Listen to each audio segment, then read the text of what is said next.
इतिहास एक ईंट की तरह होती है। जिस ईंट का इस्तेमाल आप क्रिएशन के लिए भी कर सकते हैं और डिस्ट्रक्शन के लिए भी। हाल ही में नागपुर में एक घटना देखने को मिली है और आज की इस वीडियो में हम इसी घटना पर विस्तार से चर्चा करेंगे और इस घटना से जुड़े हुए जो तमाम इंपॉर्टेंट पहलू हो सकते हैं, जैसे कर्फ्यू क्या होता है, औरंगजेब की नीतियों पर चर्चा करेंगे क्योंकि इस घटना के दौरान औरंगजेब पर काफी बहस हो रही है। तो इतिहास औरंगजेब को किस तरह से देखता है, हम उस पर भी बात करेंगे। मेरा नाम है अक्षय और आपका स्वागत है दृष्टि आईएएस चैनल की इस नई वीडियो में। तो वीडियो की करते हैं शुरुआत और सबसे पहले एक बार देख लेते हैं कि हमारी वीडियो की रूपरेखा क्या रहने वाली है, यानी कि वीडियो में हम कौन कौन से इंपॉर्टेंट टॉपिक्स पर डिस्कशन करने वाले हैं। तो वीडियो में सबसे पहले बात करेंगे खबर को लेकर के कि खबर क्या सामने आई है, घटना क्या हुई है, घटना पर भी बात करेंगे। घटना से जुड़े जो इंपॉर्टेंट पहलू हैं उन पहलुओं को देखेंगे। इसके अलावा कर्फ्यू क्या होता है, कर्फ्यू से जुड़े जो इंपॉर्टेंट पॉइंट्स हैं उन पॉइंट्स पर डिस्कशन करेंगे। कर्फ्यू के दौरान क्या देखने को मिलता है, क्योंकि नागपुर में कर्फ्यू लगाया गया है तो क्या चीजें देखने को मिलने वाली हैं उस पर बात करेंगे। फिर बीएनएसएस यानी भारतीय नागरिक सुरक्षा संहिता की धारा 163 पर भी बात करेंगे, क्योंकि वर्तमान समय में कर्फ्यू के लिए जो प्रोविजन डिराइव किया जाता है वो सेक्शन 163 से ही किया जाता है। तो सेक्शन 163 क्या कहता है, क्या कुछ इंपॉर्टेंट प्रोविजन है, तमाम डिटेल से डिस्कशन करेंगे। फिर औरंगजेब के विषय में कुछ इंपॉर्टेंट पॉइंट्स जो हैं उन पर बात करेंगे और औरंगजेब की पॉलिसीज कैसी रही हैं उन पॉलिसीज पर भी चर्चा करेंगे। अंत में आपका एक सवाल भी रहने वाला है, जिस सवाल को आप जो है जवाब दे सकते हैं जिसका, और अगर आप वीडियो को ध्यान से देखेंगे तो आप उस सवाल को आसानी से सॉल्व कर पाएंगे। इसके साथ साथ ये जो पूरा विषय है आपका जीएस पेपर 1 से जुड़ा हुआ है, आप इसको जीएस पेपर 2 से भी जुड़ा हुआ है, आप इसको भारतीय इतिहास और पॉलिटी के सेगमेंट से जोड़ करके देख सकते हैं। चलिए वीडियो की शुरुआत करते हैं और सबसे पहले एक बार देख लेते हैं कि हमारी खबर यहां पर क्या निकल करके आई है। तो खबर हमारी यही है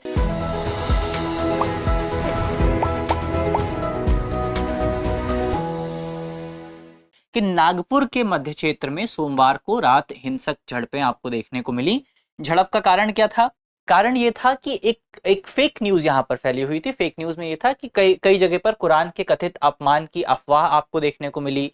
इसके अलावा औरंगजेब की कब्र को हटाने की मांग को लेकर भी यहां पर तनाव देखने को मिला। तो इन दो घटनाओं की वजह से आपको हिंसा देखने को मिली। वीडियो में हम औरंगजेब पर भी बात करेंगे, तो ये चीज आपको आगे लेकर के चलनी है। नागपुर प्रशासन द्वारा क्षेत्र में जो है कर्फ्यू लगाया गया है और ये कर्फ्यू भारतीय नागरिक सुरक्षा संहिता की धारा 163 के तहत लगाया गया है। तो ये पूरी घटना आपको देखने को मिली है। इससे ज्यादा अगर आप डिस्कशन करेंगे तो वो पॉलिटिकल हो जाएगा और वो हमारे एग्जाम के लिहाज से बिल्कुल भी इंपॉर्टेंट नहीं है। हम केवल उन्हीं चीजों पर डिस्कशन करेंगे जो एग्जाम के लिहाज से इंपॉर्टेंट हैं। बाकी जो भी चीजें हैं वो पूरी तरीके से पॉलिटिकल हैं, उस पर हमें बात करने की जरूरत नहीं है। तो इतना हमने खबर एक बार देख लिया कि खबर हमारे सामने क्या निकल करके आई है। अब आगे बढ़ने से पहले एक इंपॉर्टेंट सूचना है आपके लिए। सूचना ये है कि हमारा नोएडा वाला जो कैंपस है, नोएडा की जो क्लासेस हैं वहां पर नए बैच शुरू होने वाले हैं। कई साथियों की तरफ से लगातार कमेंट बॉक्स में डिमांड की जा रही थी, ये पूछा जा रहा था कि नोएडा के नए बैच कब शुरू होंगे। तो नोएडा के नए बैच जो हैं जल्द ही शुरू होने वाले हैं। हिंदी माध्यम का जो अगला बैच है वो 26 मार्च को शुरू होगा और अंग्रेजी माध्यम का जो अगला बैच है वो 8 मार्च को शुरू होगा। तो हिंदी और अंग्रेजी दोनों बैच मौजूद हैं। आपकी जो फाउंडेशन है यूपीएससी एग्जाम के लिए, सिविल सर्विसेज एग्जाम के लिए, उसको बेहतर ढंग से मजबूत करने का प्रयास इस पूरे कोर्स में किया जाएगा। तो अगर आप कोर्स को ज्वाइन करना चाहते हैं तो हमारे नंबर पर आप संपर्क कर सकते हैं। नंबर आपको पता ही होगा, नंबर नोट करके रखिए 8750187501। इस नंबर पर आप जो है और ज्यादा जानकारी प्राप्त कर सकते हैं। चलिए आगे बढ़ा जाए। खबर हमने देख ली है, खबर पर हमने बात कर ली है। अब कर्फ्यू पर बात करते हैं कि कर्फ्यू होता क्या है। तो कर्फ्यू को आप एक निवारक उपाय के तौर पर देख सकते हैं, एक प्रिवेंटिव मेजर होता है। प्रिवेंटिव मेजर का मतलब यह है कि किसी बड़ी घटना को रोकने के लिए इसका इस्तेमाल किया जाता है। जैसे वर्तमान समय में आपको नागपुर में थोड़ी सी हिंसा देखने को मिली, अब वो हिंसा बड़ी हिंसा में ना कन्वर्ट हो जाए, बड़ी बड़े बड़े लेवल पर आपको दंगे ना देखने को मिले। इसको रोकने के लिए नागपुर में जो है आपका कर्फ्यू लागू किया गया है, ताकि उस जो बड़ी सिचुएशन पैदा हो सकती थी उस सिचुएशन को पहले ही रोक दिया जाए। तो इस तरह की जो मेजर्स उठाए जाते हैं उनको कहा जाता है प्रिवेंटिव मेजर्स। तो कर्फ्यू क्या है? कर्फ्यू एक प्रिवेंटिव मेजर है। इसके तहत सरकार द्वारा एक निश्चित समय के लिए सड़कों या सार्वजनिक स्थानों पर ना जाने का आदेश जारी किया जाता है। यानी कि लोगों से ये उम्मीद की जाती है, लोगों को ये आदेश दिया जाता है कि वो अपने घरों के भीतर रहें, सड़कों पर ना निकलें, सार्वजनिक स्थानों पर ना जाएं, ताकि किसी भी अनहोनी को होने से रोका जा सके, किसी भी नकारात्मक सिचुएशन को पैदा होने से रोका जा सके। इसके अलावा अगर आप देखें तो भारतीय संविधान में या भारत के किसी भी कानून में कर्फ्यू शब्द का जिक्र आपको देखने को नहीं मिलेगा। ये पॉइंट आपको याद रखना है, क्योंकि यूपीएससी के स्टेटमेंट आपके सामने आ सकता है कि भारतीय संविधान के इस आर्टिकल में आपको कर्फ्यू शब्द का जिक्र देखने को मिलेगा। तो कर्फ्यू शब्द का जिक्र संविधान में कहीं नहीं किया गया। तो ये डिराइव कहां से होता है, इसकी पावर्स कहां से आती हैं? तो भारत में भारतीय नागरिक सुरक्षा संहिता के आने से पहले सीआरपीसी था। सीआरपीसी की से भी ये पावर मिलती थी, इसके अलावा आईपीसी से भी ये पावर मिलती थी। सीआरपीसी अगर आप देखें तो दंड प्रक्रिया संहिता 1973 की धारा 144 के तहत कार्यकारी मजिस्ट्रेट्स को उपलब्ध शक्तियों के रूप में इसको देखा जाता था। यानी कि धारा 144 जो थी उसके तहत आपके जो मजिस्ट्रेट होते हैं, जिला मजिस्ट्रेट होते हैं, उनको ये शक्ति प्राप्त थी कि वो किसी क्षेत्र में लोगों के इकट्ठा होने को रोक सकते थे अगर उनको ये आशंका थी कि लोगों के इकट्ठा होने से सिचुएशन जो है नकारात्मक पैदा हो सकती है। अब ये जो शक्ति है, ये शक्ति आपका आ गई है भारतीय नागरिक सुरक्षा संहिता की धारा 163 में। लेकिन अभी भी आपको ये याद रखना है कि ना तो ये जो आपका दंड प्रक्रिया संहिता 1974 की धारा 144 थी, इसमें कर्फ्यू शब्द का जिक्र नहीं था, और ना ही धारा 163 में कर्फ्यू शब्द का जिक्र है। कर्फ्यू शब्द आप कह सकते हैं एक बनाया गया शब्द है। असल में ना तो संविधान में इसका जिक्र है, ना किसी कानून में इसका जिक्र है। तो ये पॉइंट आपको यहाँ पर याद रखना है। तो हमने कर्फ्यू क्या होता है उस पर बात की। अब धारा 144 पर बात करना बिल्कुल भी इंपॉर्टेंट नहीं है, क्योंकि दंड प्रक्रिया संहिता अब समाप्त हो चुकी है। अब जो मौजूद है वो है आपका नागरिक सुरक्षा संहिता। तो नागरिक सुरक्षा संहिता की धारा 163 पर चर्चा करना इंपॉर्टेंट है, उस पर बात करते हैं। तो धारा 163 में क्या प्रावधान है, किसको यहां पर अधिकृत किया गया है कि कौन कर्फ्यू लागू कर सकता है, कौन आदेश जारी कर सकता है? तो यहाँ पर सबसे पहले जो आपके जिला मजिस्ट्रेट हैं, यानी कि जो आपके डीएम होते हैं, उनको ये अधिकार होता है कि वो किसी क्षेत्र में कर्फ्यू लागू कर सकते हैं। किसी क्षेत्र के जो सब डिविजनल मजिस्ट्रेट होते हैं, यानी कि एसडीएम होते हैं, अनुमंडल मजिस्ट्रेट होते हैं, उनको ये अधिकार होता है कि वो कर्फ्यू लागू कर सकते हैं या 163 के तहत आदेश जारी कर सकते हैं। और इसके साथ साथ केंद्र सरकार किसी कार्यकारी मजिस्ट्रेट को भी ये आदेश दे सकती है, किसी एग्जीक्यूटिव मजिस्ट्रेट को यह आदेश या ये अधिकार दिया जा सकता है कि वो 163 के तहत आदेश जारी कर सकें। तो ये किस किस को पावर है वो हमने देख लिया। आदेश जारी करने की शर्त क्या होती है, कैसे जारी किया जाता है, उसकी अगर आप बात करें तो जो भी व्यक्ति आदेश जारी कर रहा है, चाहे जिला मजिस्ट्रेट कर रहा हो, चाहे सब डिविजनल मजिस्ट्रेट कर रहा हो, चाहे कोई और एग्जीक्यूटिव मजिस्ट्रेट कर रहा हो, उन सभी के लिए अनिवार्य है कि वो त्वरित कार्यवाही की आवश्यकता हो वहां पर। यानी कि ऐसा ना हो कि सिचुएशन को किसी और तरीके से हैंडल किया जा सकता था, लेकिन इसके बावजूद भी आप 163 का इस्तेमाल कर रहे हैं। तो एक तो त्वरित आवश्यकता होना अनिवार्य है, और इसके अलावा अगर आप बात करें कि आदेश जारी करने के उद्देश्य क्या होते हैं, क्यों जारी किया जाता है, क्या इसका एक ऑब्जेक्टिव होता है, तो ऑब्जेक्टिव होता है बेसिकली आपका मजिस्ट्रेट को अगर ये लगता है कि किसी जगह पर सिचुएशन को संभालने के लिए त्वरित कार्यवाही की जरूरत है, तो ऐसी सिचुएशन में कर्फ्यू लागू किया जा सकता है, 163 का इस्तेमाल किया जा सकता है। और या फिर हानि को रोकने के लिए शीघ्र समाधान की जरूरत है, तो ऐसी सिचुएशन में भी 163 का इस्तेमाल किया जा सकता है।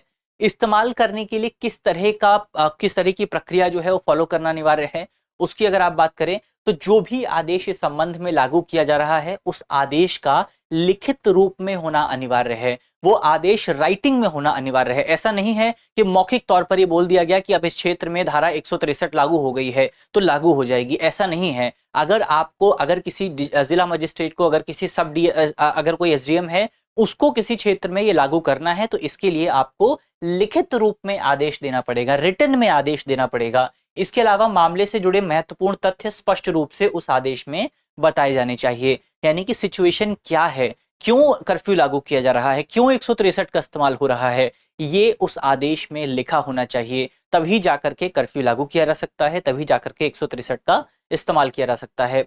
क्यों लागू किया जाता है वो हमने पहले भी देख लिया। वैध रूप से कार्यरत व्यक्तियों को अवरोध, उपद्रव और क्षति से बचाने के लिए, मानव जीवन, स्वास्थ्य और सुरक्षा को खतरे से बचाने के लिए, इसके अलावा सार्वजनिक शांति भंग और दंगा और झगड़े को रोकने के लिए। तो इन तमाम चीजों को रोकने के लिए, पब्लिक ऑर्डर को स्थापित करने के लिए जो है जिला मजिस्ट्रेट द्वारा इन शक्तियों का इस्तेमाल किया जाता है, 163 का यूज होता है।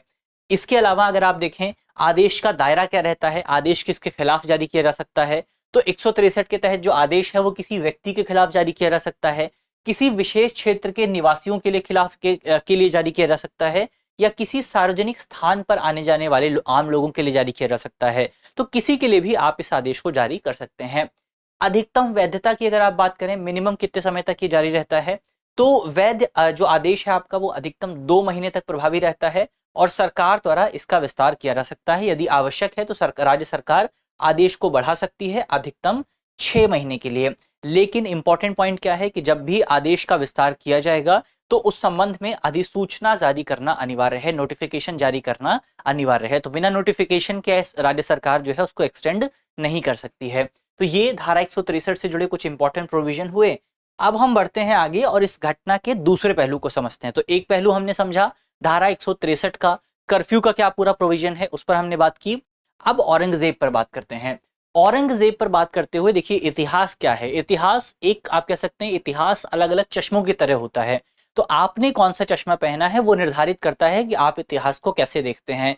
तो अगर आप इतिहास को पढ़ रहे हैं तो इंपॉर्टेंट ये है कि आप उस चश्मे को ना लगा करके पढ़ें, इतिहास को आप एक तटस्थ दृष्टिकोण से पढ़ने की कोशिश करें। तो यहां पर हम जो भी इतिहास पढ़ेंगे वो एक तटस्थ दृष्टिकोण से होगा, वो बिना किसी चश्मे के इतिहास को पढ़ा जाएगा। चलिए इतिहास क्या कहता है। इतिहास सबसे पहले उपाधि की बात करें औरंगजेब की, तो औरंगजेब को उपाधि मिली थी आलमगीर की, औरंगजेब आलमगीर या इन्होंने प्राप्त की थी, जिसका अर्थ होता है विश्व विजेता। सत्ता कब हासिल हुई थी 1658 में, आप याद रख सकते हैं। इन्होंने सत्ता हासिल की थी अपने प्रतिद्वंदियों को हरा करके। प्रतिद्वंदी कौन थे, इनके भाई दारा शिकोह, इसके अलावा शुजा और मुराद, इनको हरा करके इन्होंने सत्ता हासिल की थी। औरंगजेब के शासन की अगर आप बात करें तो औरंगजेब के शासन को आप 2 चरणों में विभाजित कर सकते हैं। पहला चरण आपको देखने को मिलता है 1658 से लेकर के 1681 तक। इस ये पूरा चरण काफी बेहतर रहा था इनके इनके पूरे शासन का। इसमें इन्होंने दिल्ली में रहकर उत्तरी भारत पर शासन किया, दक्कन पर भी नियंत्रण स्थापित किया और वहां पर अपने राज्यपालों को अधिकार सौंपा। दूसरा चरण जो है वो 1681 से लेकर के 1707 तक रहा। इस दौरान इनके जो पुत्र थे अकबर द्वितीय, इन्होंने बेसिकली यहाँ पर विद्रोह किया, जिसकी वजह से औरंगजेब को दक्कन जाना पड़ा और उसके बाद से औरंगजेब कभी भी दक्कन से नहीं लौटे, दक्कन से के इलाके से कभी वापस नहीं लौटे और 1707 में अहमदनगर में इनकी मृत्यु हो जाती है। तो ये ओवरऑल कुछ इंपॉर्टेंट पॉइंट यहाँ पर हमने औरंगजेब के बारे में देखे, औरंगजेब से जुड़े इंपॉर्टेंट पॉइंट हमने समझे। अब औरंगजेब की नीतियों की बात करते हैं। औरंगजेब की जब नीतियां आती हैं तो इसमें औरंगजेब की धार्मिक नीति बहुत इंपॉर्टेंट हो जाती है, जिसको लेकर के अक्सर औरंगजेब को क्रिटिसाइज किया जाता है। क्या रही थी धार्मिक नीतियां उनकी बात करें तो औरंगजेब कठोर सुन्नी इस्लाम का पालन करते थे, कट्टर सुन्नी इस्लाम का पालन करते थे। इस्लामी कानूनों को लागू किया उन्होंने और रूढ़िवादी विद्वानों को काफी ज्यादा बढ़ावा दिया। इसके अलावा जजिया कर जो था उसका पुनर्रोपण किया। कब किया गया, 1679 में। जजिया कर बेसिकली आपका जो गैर मुस्लिम थे उन पर लगाया जाता था। तो इसको बेसिकली ये जो जजिया कर था 1679 में इन्होंने फिर से लगाना शुरू किया। इसको हिंदू और जो गैर मुस्लिम थे उनके खिलाफ एक पक्षपातपूर्ण निर्णय के तौर पर देखा जाता है। धार्मिक उत्पीड़न की भी बात की जाती है। गुरु तेग बहादुर का वध किया था इन्होंने और जिससे सिख जो है उन्होंने जिसकी वजह से सिखों ने जो मुगल थे उनका विरोध करना शुरू कर दिया, उनके खिलाफ लड़ाई करना शुरू कर दिया। मंदिरों के विध्वंस की भी बात कई बार यहाँ पर कही जाती है। काशी विश्वनाथ और केशव राय मंदिर सहित कई हिंदू मंदिरों को इन्होंने नष्ट भी किया था। तो ये धार्मिक नीति है इनकी, जिन धार्मिक नीतियों पर हमने चर्चा की। फिर से याद रखना है आपको कि इतिहास को आपको किसी चश्मे से नहीं देखना है, किसी दृष्टिकोण से नहीं देखना है, केवल जो चीजें लिखी हुई हैं उनको आपको समझना है। इसके अलावा औरंगजेब की दक्कन नीतियों की अगर बात की जाए तो दक्कन सुल्तान बीजापुर और गोलकुंड पर इन्होंने कब्जा किया। 1686 में बीजापुर पर कब्जा किया और 1687 में गोलकुंडा पर कब्जा किया। मराठों का प्रतिरोध भी इन्होंने किया। शिवाजी और उनके पुत्र संभाजी ने औरंगजेब की नीतियों का कड़ा विरोध किया था। आर्थिक संकट भी आपको देखने को मिला। दक्कन में इन्होंने जो तमाम युद्ध किए उस युद्ध पर काफी ज्यादा खर्चा देखने को मिला। अब ये जो खर्चा रहा इसकी वजह से जो मुगल साम्राज्य का खजाना था वो काफी खाली हो गया और ये प्रभाव आपको आगे चल करके देखने को मिलता है, जहां मुगल साम्राज्य जो है वो काफी कमजोर पड़ जाता है। और इन्हीं ऐसा कहा जाता है कि औरंगजेब के कार्यकाल के बाद से ही मुगल साम्राज्य आपको कमजोर पड़ता हुआ नजर आता है। तो ये इनकी पूरी नीतियां जो रही उन नीतियों पर हमने बात की। अब हम आगे बढ़ते हैं, नीतियों पर हमने डिस्कशन कर लिया है।